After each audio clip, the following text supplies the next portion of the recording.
Hey everybody, this is Jason Akers with Green Acres Pest Control, and I have lost my chat window.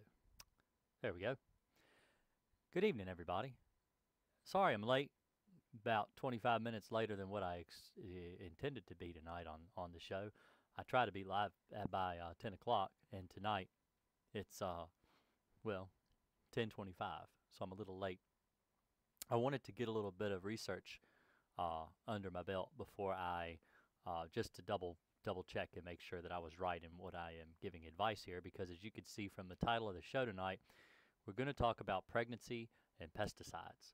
Now, one reason that I think that this is really applicable with bedbug treatments is because a lot of times when you do a bedbug treatment, you're going to be using pesticides on a mattress, especially if you use something like Crossfire. Excuse me, I got a little bit of a cough. And so Crossfire is labeled to be used on mattresses, box springs, and basically anywhere that bed bugs are living. So you want what we're going to go over tonight is we're going to go over the dangers and what you should be thinking of. The reason, because my wife's pregnant, she's due in September, she's in her first trimester, and so what I'm going to talk about tonight is basically what you need to do if you are a pregnant woman or if you are in pest control and one of your customers is pregnant. What you need to do to help them, not be exposed to pesticide or whatever. We're going to go over that. One thing about pesticides, one of the most common ways that pesticides kill bugs, and let me just make sure I've got this. I haven't actually had a chance to go over this. Okay, yeah, everything's right. Is that women, when the baby is in the first trimester, the baby's nervous system is forming. That's when most of the nervous system is formed within the first trimester. The spinal column, the brain, and all that stuff is formed. And the way most pesticides act on the nervous system, so they can cause the breakdown of a nervous system. So you want to limit exposure as much as you can to women that are pregnant with pesticides. Now, what does that mean? Most of your pesticides are they're going to be absorbed through the skin, through the air, breathing it in, or eating it, basically.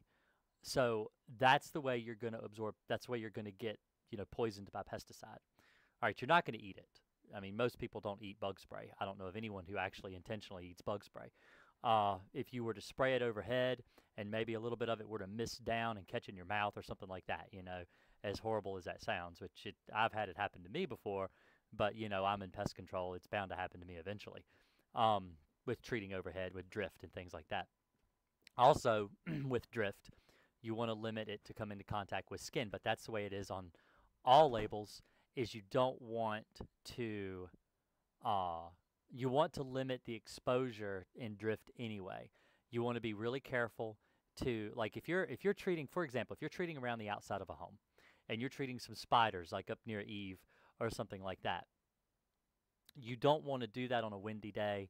You don't want to do it around bystanders that may get drift down on them, where it settles down from what you treat up. Now, even no matter what kind of applicator you're using to apply the pesticide, you're going to get some drift no matter what, which is why a lot of times you need to wear a hat, maybe even a respirator. It just depends on what pesticide you're using.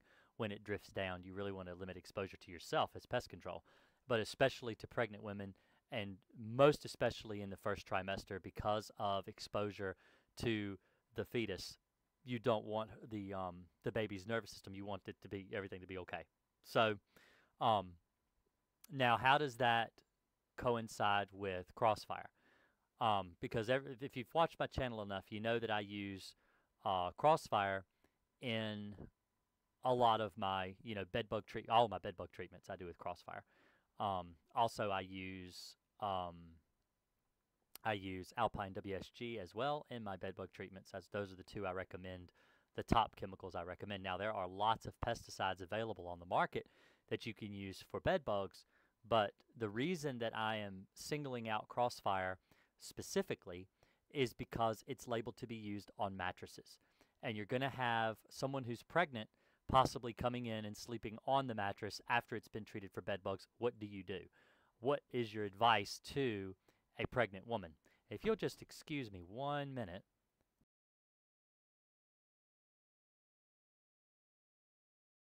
Okay, so anyway, like I was saying, with Crossfire, what you have to do with Crossfire. Now, I've gone over the label several times. If I have anybody that comes up in the chat, which I am live, so you're welcome to ask any questions that you want. But I just wanted to address this because actually this question came up. My wife had asked me about it because she's pregnant. I've always treated my homes, even when she was pregnant with my daughter, I've always treated my homes for bugs, and I haven't worried about my pregnant wife. And so one thing about bed bugs, though, is you're going to treat the entire mattress for bed bugs typically. Not always, just most of the time. If you're using Crossfire, there's a reason you're using Crossfire. It's one of the most expensive bed bug chemicals out there, and it's because of the label. It allows you to do a lot of things that other pesticides will not let you do, that other labels will not let you do, like treating a mattress. So what you have to do, one, is the chemical has to dry, and then you can make your bed. You have to typically wait 3 to 4 hours after it's dry, and then you can make the bed. So you're not going to actually come into contact with the Crossfire itself if you're laying on the mattress that's been treated, because of course you make your bed, you put your sheets and your covers and things like that on the bed. So you're not going to have to worry about being exposed to it. Also, Crossfire attacks a part of the nervous system that mammals don't have. So more than likely, you're not going to hurt yourself. Now, as far as my advice, if you're really concerned about the exposure that you would have to a pesticide while you're pregnant, I would put off the service maybe a couple weeks, 2-3 weeks. Make sure that you're out of your first trimester before you apply it to your mattress. And that's probably the best advice I could give to you. Now, what's that going to do to your bed bug problem? Because bed bugs reproduce anywhere from 10 days to 21 days, and the eggs can actually lay dormant as long as 4 months before they hatch. Now, 4 months in, you're halfway through your pregnancy. So it probably would be just perfectly fine to treat your bed then. But that's what you really want to be careful in your first trimester, because most of your pesticides are nervous system breakdown pesticides. That's the way they work. They break down the cholinesterase inhibitors, which is it's a cholinesterase inhibitor. It breaks down cholinesterase. So what it does is your synapse kind of, well, this is the best I could do with my hands, but it kind of looks like this. And the nerve endings where they barely touch like that, the chemical cholinesterase flows between those nerve endings. So what cholinesterase inhibitor does is it takes that chemical away. So then you have no electric impulse back and forth between the two synapses. That is that's what causes the insect to die, is you take the cholinesterase away, and so the insect dies from nerve failure. And a cholinesterase inhibitor would be harmful to a fetus, to an unborn baby. So you don't want to expose someone to that. Now, like I was going over earlier, there's 3 ways you can be exposed to pesticides. One, through the absorption through the skin, also through inhalation, and through oral exposure.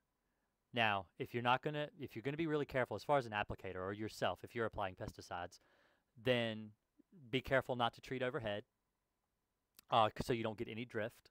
Wear the proper clothing, what it says right on the label. It will specifically state on the label things like always wear long sleeves, wear pants, long pants, wear boots, water protected boots, like, basically weatherproof boots, or shoes. Also gloves, and headwear, like a hat, something like that, if you're going to treat overhead. But if I were you, I'd just get someone else to treat overhead. Then you wouldn't have to worry about it. Stay out of drift, and don't go around pesticides while they're drying, because those are the times that you're going to be affected as a pregnant woman. Pesticides have come a long way over the years. They're not as toxic as a lot of people like to claim they are. Pesticides have gotten a bad rap because of things like Agent Orange and other pesticides like chloridane and things like that that people have linked to, cancer and cancerous, problems and things like that. So, but pesticides have come a long way. They're not as toxic to mammals as they used to be. They're not. There are some still out there that are, restricted use that are pretty toxic, but they also have very limited uses, and you're not going to be exposed to them if you're pregnant anyway. Um, so that's one thing. I just wanted to try to kind of help. Like I said, I did have a question arise just maybe 3 days ago. I had actually a customer that asked me about it because she's actually in her first trimester, and through the advice that she's gotten, she's actually going to wait a couple weeks before she does anything as far as pest control. Because, like I said, don't really want to risk anything with your child. There is a lot of stuff still up in the air when it comes to the elimination of bugs and the use of pesticides around pregnant women. So you just want to be very careful, because when your baby's growing, it's growing a lot. You also don't want bed bugs. When your baby's born, you don't want bed bugs to be in the baby's bed or your bed, or, if you co-sleep, biting on the baby either. So it's something that you really do have to keep in mind. When is it the most safest period to actually apply chemicals on your bed? And honestly, I can tell you that in my experience, probably within the last 2 trimesters would be the safest, maybe the last trimester. But the problem with bed bugs is it can take, with chemical application, it can take anywhere from 3 months, 4 months to get rid of an infestation. So you need to plan that out ahead of time. So about midway through your pregnancy, that's when you want to really start treating your house for bed bugs to ensure that the bed bugs are dead when your baby arrives. Because you don't want, I personally, like I said, I got a baby coming in September. I'd probably start treating my house around, maybe 2-3 weeks from now. And that way I make sure that by the time the baby's born, the bed bugs are gone. So if there's any questions about tonight's show or anything, if anyone has any questions at all. Okay, you have a question. Go ahead. What's your question?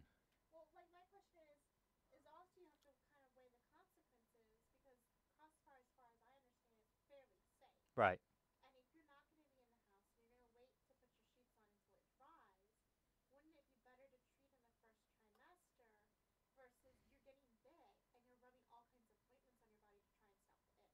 Okay. Okay, so she's asked, I don't know if you guys could hear that or not, but my wife, because she's pregnant, she asked, she's like, is it better to treat in the first trimester? Because usually a lot of the things that you use when you get bit by bugs, you'll use ointments and things like that on your body. So what do you do? Do you treat in the first trimester? Is it better just to treat because you're using all these things on your skin? You're trying to, deal with the itch or even keep bed bugs from biting you? What do you do? And that's actually a really good question, because really, honestly, and the best answer I can give for that is it's up to personal preference, honestly. Look at what you're using on your body. Is that going to be safe for your baby? If you're treating your bed with crossfire, which is not linked to any nervous damage problems as far as mammals at all, and you're not going to be laying in the bed until the chemical is dry, you're going to actually cover the mattress with sheets, so you're not actually going to be in contact with the chemically treated surface whatsoever. The main thing is, actually, if you're pregnant and you're really concerned about chemical exposure, there are lots of chemicals in ointments. There are lots of chemicals in medications. Chemicals are all around you everywhere. If you're going to be laying on a bed, you can always just tell your exterminator, I don't want my mattress treated this month. You could treat the box spring because you don't lay on the box spring. You could treat the bed rails and the headboards and all the different places that you could treat with crossfire that you're not actually going to lay on. And then the next month when he comes back, depending on where it falls in your pregnancy, then you could say, well, now I feel safe. You could treat the mattress. Or I'm still in my first trimester. Wait until next month. We'll treat the mattress then. So that's one thing that you can do to try to protect, like I said, protect your baby. So.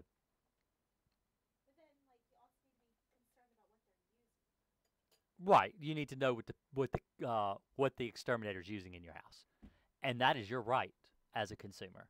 The exterminator has to tell you by law, and in Virginia, I have to tell my customer what I use in their house as far as pesticides. It's my job. It's my duty to my customer.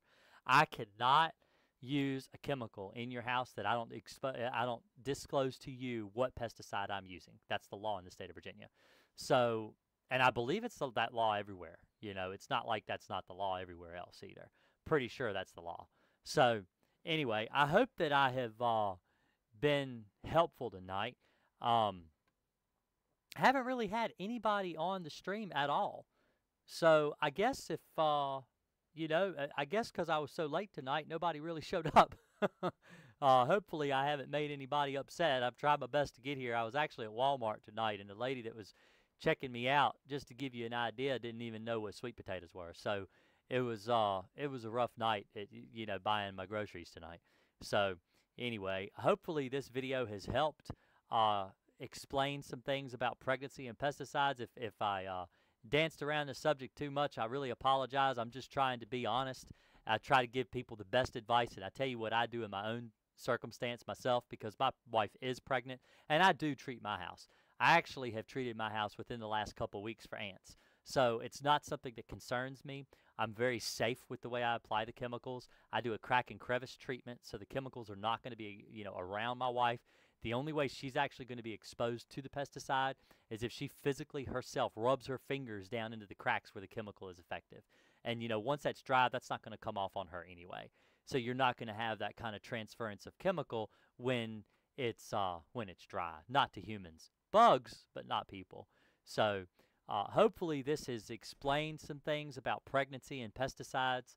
And I hope you guys, if you really like the video, think about liking the video. Think about sharing it. Subscribe to my channel.